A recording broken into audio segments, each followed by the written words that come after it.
Hello दोस्तों, आप लोग कैसे हो। आई होप आप लोग बहुत अच्छे होंगे और बहुत अच्छी तरीके से पढ़ाई भी कर रहे होंगे। आज हम लोग जो है कि फिलॉसफी का जो यूनिट 3 है, ठीक है, उसका क्वेश्चन नंबर 3 पढ़ेंगे। क्वेश्चन है कि वेदांत दर्शन के शिक्षा में योगदान का मूल्यांकन कीजिए। मतलब वेदांत दर्शन की शिक्षा में योगदान का मूल्यांकन कीजिए। योगदान क्या है उसका हमको मूल्यांकन करना है। तो आंसर है कि वेदांत दर्शन के शिक्षा में योगदान का मूल्यांकन, evolution of the contribution of Vedanta darshan in education. ठीक है, तो आंसर है कि वास्तव में देखा जाए तो शंकराचार्य का अद्वैत दर्शन सभी धर्मों का आधार है। वेदांत दर्शन मनुष्य को अपने इष्ट ब्रह्म से एकात्म भाव का ज्ञान कराकर आत्मिक शक्ति देता है और आज के भौतिकवादी जगत की नश्वरता और ब्रह्म की सत्यता का ज्ञान कराता है। ठीक है, मतलब कि देखा जाए तो जो शंकराचार्य का अद्वैतवाद जो दर्शन है, अद्वैत दर्शन है, वो सभी धर्मों का आधार है। जितना भी धर्म है उस सभी धर्मों का आधार क्या है? अद्वैत दर्शन, जो शंकराचार्य का दर्शन है वो। ठीक है, वेदांत दर्शन मनुष्य को अपने इष्ट ब्रह्म के एकात्म भाव का ज्ञान, मतलब वेदांत दर्शन के ही द्वारा जो है कि इष्ट धर्म क्या है मनुष्य का, वो पता चलता है। और आत्मा और परमात्मा का क्या हिसाब किताब है, किस तरह से एक मोक्ष पाने के लिए इंसान को क्या करना चाहिए, कैसे जो है कि जब इंसान अपने सभी मोह माया को त्याग देता है और मोक्ष की ओर लग जाता है तो तभी वो अपने परमात्मा को पा लेता है। ये जो है कि अद्वैत दर्शन में बताया गया है और इसी को जो है कि शंकराचार्य इसी के द्वारा जो है कि जो ब्रह्म का सत्य है वो बताते हैं। ठीक है। वेदांत दर्शन के 2 मूल सिद्धांत है, जिसमें से पहला सिद्धांत है ब्रह्म सत्य जग मिथ्या, मतलब कि ब्रह्म सत्य जग मिथ्या, जिसका अर्थ है ब्रह्म ही सत्य है और जगत मिथ्या है। मतलब ब्रह्म सत्य है और ये जो जगत है, ये जो दुनिया है, ये क्या है? मिथ्या है। ठीक है, क्योंकि मिथ्य क्यों बताया? ब्रह्म तो सत्य है ही, वो कभी भी परिवर्तनशील नहीं हो सकता, भगवान कभी बदलता नहीं है। ठीक है, लेकिन ये जो जगत है ये परिवर्तनशील है, इसीलिए इसको मिथ्या कहा गया है। ठीक है, क्योंकि हम लोग नेक्स्ट क्वेश्चन में पढ़ा था, पढ़ाई करे थे ना कि मतलब कि ये जो जगत है ये क्या है? परिवर्तनशील है। हाँ, तो इसीलिए जगत को क्या बताया गया है? मिथ्या बताया गया है, क्योंकि ये जगत क्या है? परिवर्तनशील है, इसीलिए मिथ्या है, मिथ है। ठीक है, सत्य का तात्पर्य तीनों कालों में रहने वाली वस्तु से है। दूसरा सिद्धांत ब्रह्म के सगुण व निर्गुण स्वरूप से संबंधित है। ठीक है, मतलब कि और 3 बातें बताई गई, 2 मूल बातें बताई गई है और है ना, जिसका मतलब 2 मूल बातें क्या है? ब्रह्म सत्य जग मिथ्या, ये 2 मूल बातें हैं। सत्य का तात्पर्य तीनों कालों में रहने वाली वस्तुओं से है। जो सत्य जो है वो तीनों काल, भूत भविष्य और वर्तमान काल होता है, वो तीनों काल में रहने वाली वस्तु से है। ठीक है, दूसरा सिद्धांत ब्रह्म के सगुण व निर्गुण स्वरूप से संबंधित है। और दूसरा ज्ञान क्या है? जो ब्रह्म का सगुण और निर्गुण है स्वरूप, किस तरह का ब्रह्म का निर्माण है, किस तरह का रूपरेखा है, उससे संबंधित है। शंकराचार्य ने अपने सिद्धांतों द्वारा ब्रह्म को परम तत्व और अंतिम सत्य माना है। जो भगवान ही है वही सत्य है और वही अंतिम सत्य है। ठीक है, यही माना है शंकराचार्य ने। उनका यह सिद्धांत आज के इस भौतिकवादी युग में जगत की नश्वरता एवं ब्रह्म की सत्यता का ज्ञान कराता है। जो उनका यह बताया हुआ जो सिद्धांत है कि परम ही अंतिम सत्य है, वो इस भौतिकवादी युग में जो प्रैक्टिकल लाइफ है हमारी, उसमें जगत की नश्वरता को दिखाता है। मतलब ये इतना ज्यादा मतलब नश्वरता है कि लोग मानते नहीं है और ब्रह्म की सत्यता का ज्ञान कराता है। मतलब कि युग जो है, ये बोला गया कि जो हमारा जो ये दुनिया है, ये क्या बोला कि मिथ्या माना, इसको नश्वरता कहा गया। और जबकि जो ब्रह्म है उसकी सत्यता का ज्ञान हमें कराता है। हम लोग ईश्वर, गॉड, भगवान, अल्लाह सबको मानते हैं, है ना। संसार के समस्त जीवों में ब्रह्म का निवास है, अतः सभी समान है। यह मानव एकता का आधार प्रस्तुत करता है। जो इस दुनिया में जितने भी जीव हैं उन सब में कहीं ना कहीं जो है कि परमात्मा रहता है, गॉड रहता है। चाहे वो जानवर हो, चाहे वो इंसान हो, या चींटी, कीड़े मकोड़े जो भी है, सब में है, ठीक है। अतः सभी समान है और सभी एक समान है, इसीलिए सबको एक समान माना गया है। यह मानव एकता का आधार प्रस्तुत करता है, और ये मानव एकता का समान मतलब आधार प्रस्तुत करता है। जो जीव है वो सभी एक समान है, उसके अंदर परमात्मा का निवास है, और इसीलिए सबको एक माना गया है, और यही एकता का आधार है। ठीक, समझ में आया? आई होप आप लोगों को समझ में आ रहा होगा। और अगर आप लोगों ने अभी तक मेरे ज़ेनजी क्लासेस को सब्सक्राइब नहीं किया है तो प्लीज़ सब्सक्राइब कीजिए और बेल आइकन दबा लीजिए, ताकि आने वाली ऑल नोटिफिकेशन आपको मिलती रहे। तो चलिए, अब जो है कि शंकराचार्य ने वेदांत दर्शन में शिक्षा प्रक्रिया के स्वरूप को तो नहीं नष्ट किया, परंतु उसके उद्देश्य का निर्धारण करने में महत्वपूर्ण भूमिका निभाई है। क्या कहा कि शिक्षा प्रक्रिया के स्वरूप को तो नष्ट नहीं किया। जो शिक्षा का प्रक्रिया है वो उसके क्या रूपरेखा है उसको तो नष्ट नहीं किया, परंतु उसका उद्देश्य जरूर निर्धारित किया कि शिक्षा हमें प्राप्त किस तरह की करनी चाहिए, ठीक है। उसका स्वरूप जरूर स्पष्ट कर दिया, ठीक है। उसके उद्देश्य को निर्धारित किया। उसके अनुसार मानव जीवन का अंतिम उद्देश्य भेद दृष्टि से समाप्ति तथा अभेद दृष्टि की प्राप्ति है। उनके अनुसार मानव जीवन का अंतिम उद्देश्य क्या होना चाहिए? जो भेद दृष्टि की समाप्ति, जिस दृष्टि में भेद है, हाँ भेद है, उसको समाप्त करो और अभेद को और अभेद दृष्टि की प्राप्ति करो, ठीक है। मतलब कि जिस दृष्टि में ईश्वर का निवास नहीं है, जो लोग ईश्वर को नहीं मानते हैं, उस दृष्टि को भेद कहा गया, और जिसमें ईश्वर है उसको अभेद माना गया। इसकी प्राप्ति करना है। इसे उन्होंने मुक्ति की संज्ञा दी है। हाँ, इससे इंसान मुक्ति पाता है। जिसके अंदर ईश्वर निवास करता है उसको मुक्ति मिलती है, जिसकी प्राप्ति शारीरिक, मानसिक, भौतिक, नैतिक, चारित्रिक विकास के माध्यम से की जाती है। जब इंसान अपने अंदर की भौतिक, शारीरिक, मानसिक, नैतिक, चारित्रिक विकास कर लेता है, जब ये समझ जाता है कि इंसान को अपना चरित्र कैसा रखना चाहिए, अपना भौतिक विकास करना चाहिए, उसका बौद्धिक नैतिक गुण कैसा होना चाहिए, ये सब कुछ जब अच्छा चरित्रवान इंसान बन जाता है, अपने अंदर एक अच्छे गुण का विकास कर लेता है, इन सब गुणों को अपने अंदर जो है कि विकसित कर लेता है, तभी उसके अंदर मुक्ति की संज्ञा उसको मिल जाती है और उसका विकास हो जाता है, ठीक है।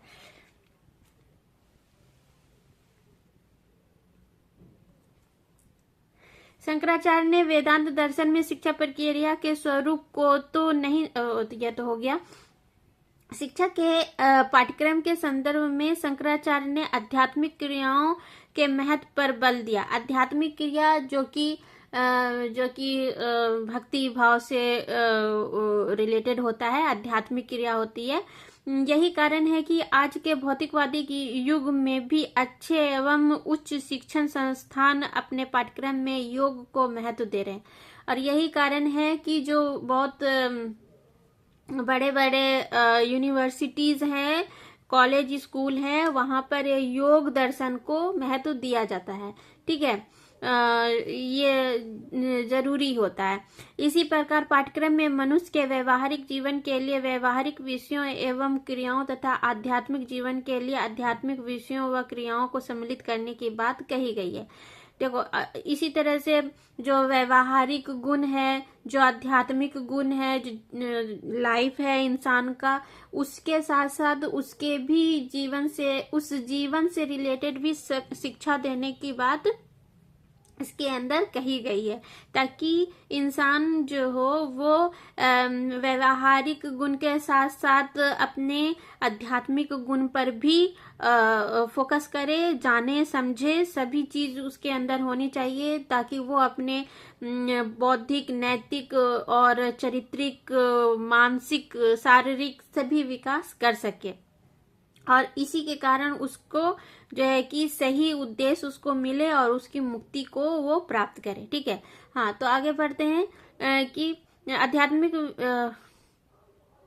कि इसी प्रकार पाठ्यक्रम में मनुष्य के व्यवहारिक जीवन के लिए व्यवहारिक विषयों एवं क्रियाओं तथा आध्यात्मिक जीवन के लिए आध्यात्मिक विषयों व क्रियाओं को सम्मिलित करने की बात कही गई है। यहाँ तक तो समझ गए थे, परंतु वे व्यवहारिक जीवन को भी आध्यात्मिकता पर आधारित करने के पक्ष में थे। जो व्यवहारिक जीवन है इंसान का, उसको भी शंकराचार्य आध्यात्मिकता के आधार पर करने के लिए उन्होंने बल दिया, उसी के पक्ष में थे कि जो व्यवहारिक जीवन उनका होना चाहिए, जो पर्सनल लाइफ मतलब जो डेली का जो काम है लोग करता है, व्यवहारिक जीवन जीता है, उसमें भी आध्यात्मिकता को जो है कि ज्यादा उसके ऊपर ध्यान, उसी के तरह आध्यात्मिकता के ही तरह से करना चाहिए, उस पक्ष को ज्यादा वैल्यू दो। ठीक, उनके कहने का ये मतलब है, तभी उसको मोक्ष प्राप्ति मिलेगा। मनुष्य अपने अंतिम उद्देश्य अर्थात मुक्ति को प्राप्त कर सकता है। ठीक है, मतलब व्यवहारिक गुण जो आपको जो है कि काम धंधा तो करना ही करना है, लेकिन आध्यात्मिक गुण के पर ज्यादा ध्यान दो, तभी उसको मुक्ति मिलेगी। इनका कहना ये था। ठीक है, अब है कि शिक्षण विधियों के क्षेत्र में वेदांत की महत्वपूर्ण भूमिका रही है। इसके अंतर्गत प्रतिपादित श्रवण, मनन तथा निधिध्यासन विधियों का अपना विशेष महत्व है। दूरस्थ शिक्षा के माध्यम से अध्ययनरत छात्र इन विधियों का प्रयोग करके लाभान्वित हो सकते हैं। मतलब कि वेदांत दर्शन में जो है कि शिक्षण विधियों पर बहुत महत्वपूर्ण भूमिका इसका रहा है। शिक्षण विधियों में इसके अंतर्गत प्रतिपादित श्रवण, मनन जो शिक्षण विधियां हैं, उसमें जो श्रवण, मनन और अध्यावसान है, मतलब सुनो, श्रवण करना मतलब सुनना, मनन करना मतलब उसको अपने अंदर रिपीट करना, और निधिध्यासन मतलब कि फिर उस चीज को पढ़ना और याद करना।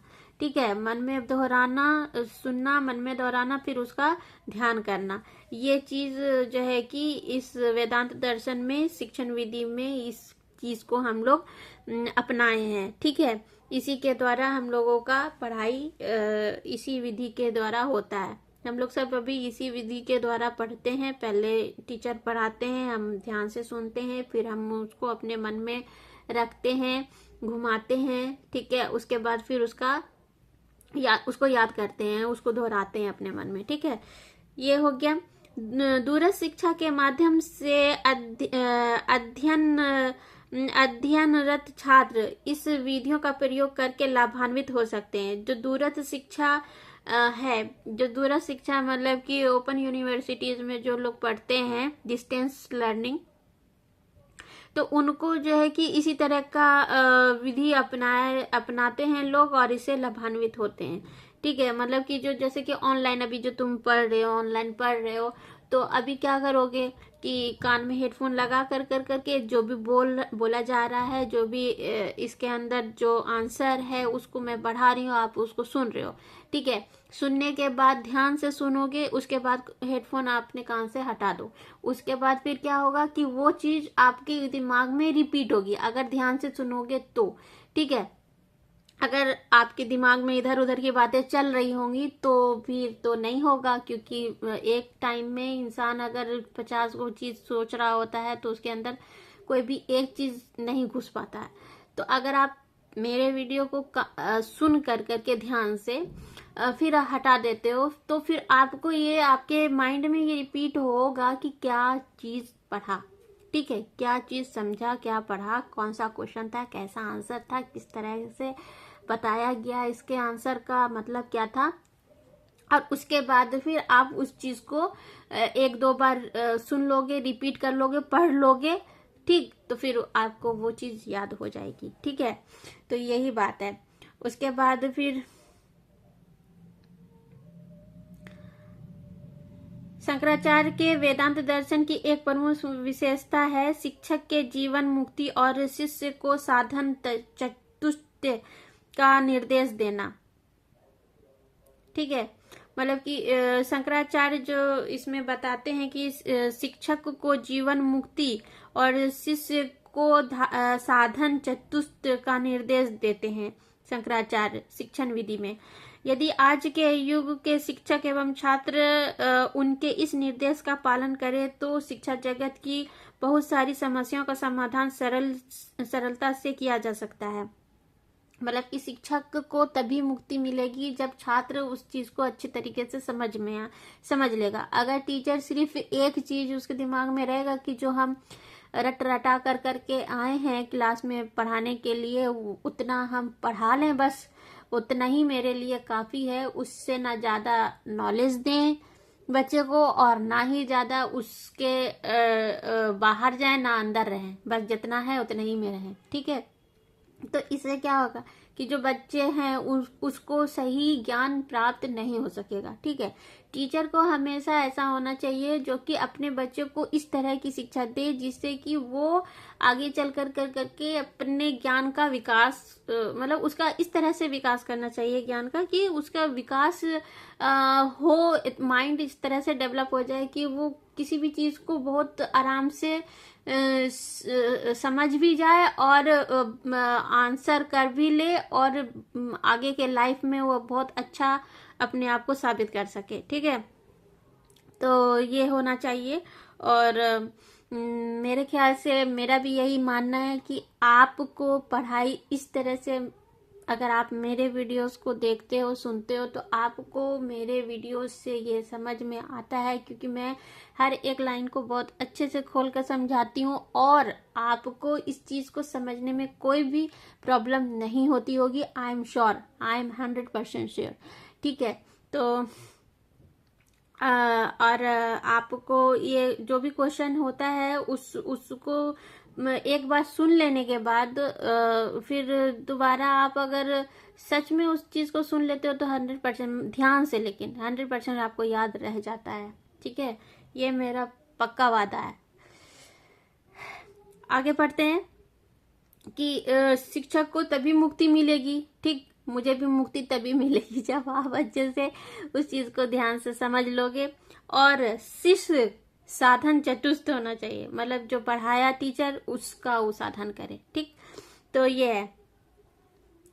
यदि आज के युग के शिक्षक एवं छात्र उनके इस निर्देश का पालन करें तो शिक्षा जगत की बहुत सारी समस्याओं का समाधान सरलता से किया जा सकता है। अगर इस टाइम के टीचर इस तरह के शिक्षण विधियों को अपनाए तो जो है कि टीचर और छात्र में जो भी समस्या है वो समाधान हो सकता है, कोई प्रॉब्लम नहीं आएगी। ठीक है, अब उसके बाद फिर है अद्वैत। अद्वैत वेदांत दर्शन का एक प्रमुख दोष है गुरुकुल प्रणाली की स्थापना, जो आज के आधुनिक युग में अप्रासंगिक हो गई है। मतलब अद्वैतवाद में पहले क्या होता था कि लोग जाते थे वहाँ गुरुकुल में जाते थे और वहाँ पर उनको बहुत तरीके का मतलब कठोर दंड भी दिया जाता था, कहाँ कहाँ से क्या क्या करवाया जाता था। लेकिन अब जो है कि ये चीज मतलब नहीं हो सकता आधुनिक युग में। ठीक है, ये चीज नहीं हो सकता है। ये एक दोष के रूप में है गुरुकुल प्रणाली की स्थापना, जो आज के आधुनिक युग में अप्रासंगिक हो गई है। अब कोई किसी को गुरुकुल नहीं भेजता, ठीक है, अब बोर्डिंग भेजता है समझ में, बोर्डिंग भेजते हैं लोग। तो यही है। उपयुक्त विशेषताओं एवं कमियों के बावजूद भी शंकराचार्य के बाद भारत में जितने भी दार्शनिक चिंतक हुए हैं उन सभी पर उनके दर्शन का स्पष्ट प्रभाव दिखाई देता है। क्योंकि शंकराचार्य ने जो भी कहा वो सब कुछ सही कहा। हमारी जो शिक्षण विधियां हैं, श्रवण मनन अध्यासन, ये सब कुछ जो है कि उन्हीं के अकॉर्डिंग चल रही है। अभी भी टीचिंग में जो हम लोग जो 3 मंथ्स का जो टीचिंग होता है हमारा, उसमें क्या होता है, श्रवण मनन, और ये जो हम जो है कि लेसन प्लान बनाते हैं उसमें ये सब चीज करते हैं, और उसी हिसाब से बच्चे लोग को पढ़ाया आज भी जाता है। तो ये सब चीज तो था, लेकिन उसमें कुछ त्रुटियां भी रही थी। ठीक है, तो जो चीज सही थी उसको अपनाया गया और अभी भी अपनाया जा रहा है, और जो त्रुटि रही उसको छोड़ दिया गया और नई चीजों को अपनाया गया। क्योंकि देखो, परिवर्तन तो परिवर्तनशील है, हर एक चीज परिवर्तनशील है। अगर हम उसी चीज को लेके बैठे रहते तो नया नया टेक्निक जो आता है, आ रहा है, उस चीज को हम एक्सेप्ट कैसे करेंगे? हमको भी तो आगे बढ़ना है, हम भी तो अपना नया नया विकास हर एक क्षेत्र में हो रहा है, तो एजुकेशन के भी क्षेत्र में तो होना जरूरी है। ठीक है, तो इस चीज को टीचर को भी अपनाना जरूरी है और बच्चों को भी, छात्र को भी। ठीक है ना? तो चलो, ये बात हो गई। उपयुक्त विशेषताओं एवं कमियों के बावजूद भी शंकराचार्य के बाद भारत में जितने भी दार्शनिक चिंतक हुए हैं उन सभी पर उनके दर्शन का स्पष्ट प्रभाव दिखाई देता है। स्वामी विवेकानंद, स्वामी दयानंद सरस्वती, टैगोर, गांधी, अरविंद घोष आदि दार्शनिकों के शैक्षिक विचारों में अद्वैत वेदांत दर्शन की स्पष्ट झलक दिखाई देती है। मतलब जितने भी दार्शनिक रहे हैं, स्वामी विवेकानंद, स्वामी दयानंद सरस्वती, गांधी, टैगोर, और जितने भी रहे हैं ये सब, गांधी जी, टैगोर, ये सब कुछ जो है कि अद्वैत वेदांत दर्शन के ही विचारक थे, और उन्होंने भी अपने विचार को इन्हीं के अकॉर्डिंग दिया है। ठीक है, समर्थक रहे हैं ये। वास्तव में वेदांत सभी धर्मों एवं दर्शनों का आधार है। अतः वेदांत दर्शन को सार्वभौमिक तथा सर्वकालिक दर्शन कहा जाए तो कोई अतिशयोक्ति नहीं होगी।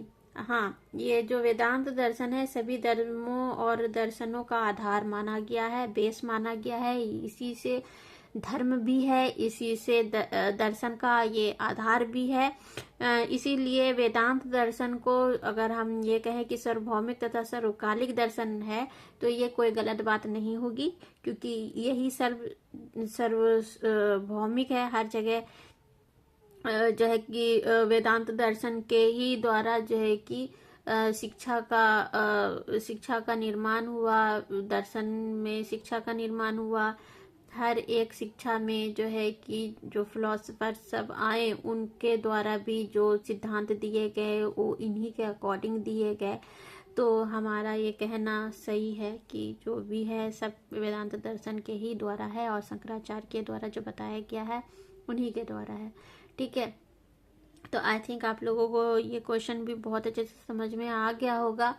और अगर कुछ भी प्रॉब्लम होती है तो आप इसको फिर से रिपीट करके सुन लीजिए, ध्यान से सुनिए, लेकिन बहुत ध्यान से सुनिए, आपको 100% समझ में आ जाएगा। ठीक है, बहुत सरल भाषा में और बहुत अच्छी तरीके से बताया गया है, समझाते हैं, और आप समझिए और अपना बहुत अच्छे से पढ़ाई कीजिए और एक लक्ष्य जरूर निर्धारित कीजिए, और उस लक्ष्य को एकदम ईमानदारी से पाने के लिए फुल मेहनत कीजिए। जब आप मेहनत से किसी भी चीज़ को करते हो ईमानदारी के साथ तो आपको जो है कि सक्सेस जरूर मिलता है। ठीक है, तो चलो आज के लिए इतना ही। कल हम फिर से क्वेश्चन नंबर 4 को पढ़ेंगे और जानेंगे क्या है। ठीक है, तो अगर अभी तक आप लोगों ने मेरे जेएनसी क्लासेस को सब्सक्राइब नहीं किया है तो प्लीज़ सब्सक्राइब कीजिए और बेल आइकन दबा लीजिए, ताकि आने वाली ऑल नोटिफिकेशन आपको मिलती रहे। ऑल पर प्रेस कर दीजिएगा। ठीक है, चलिए, अपना और अपने फैमिली का बहुत बहुत ख्याल रखिए। अपने माँ बाप को एक अच्छा मतलब गोल पूरा करके दिखाइए, जो आपका जो लक्ष्य है, जो है करना चाहते, बनना चाहते हैं, वो करके दिखाइए, ताकि आपकी फैमिली को भी आपके ऊपर नाज हो। ठीक है, चलो, तो कल हम लोग मिलते हैं।